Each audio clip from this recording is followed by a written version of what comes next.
ఎంత బాగా దాని టెంటికల్స్ పైకి పంపించి గాలి పీల్చుకుంటా ఉందో. యాపిల్ స్నేల్ అది. అసలు ఈ అక్వేరియం దగ్గర కూర్చుంటే గంటలు గంటలు అసలు టైం కూడా తెలియదండి.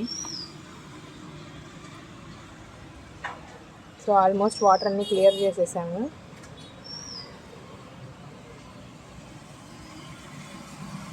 ఇప్పుడు ఫ్రెష్ వాటర్. ఎప్పుడు కానీ ఫుల్గా వాటర్ మొత్తం క్లీన్ చేయకూడదంటండి.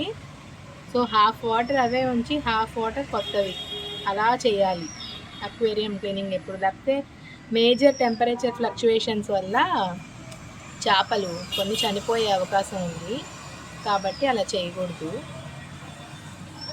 నేను కూడా నేర్చుకుంటున్నాను, నాతో పాటు మీకు కూడా చెప్తున్నాను. ఏమైనా మిస్టేక్స్ ఉంటే నాకు కూడా చెప్పండి.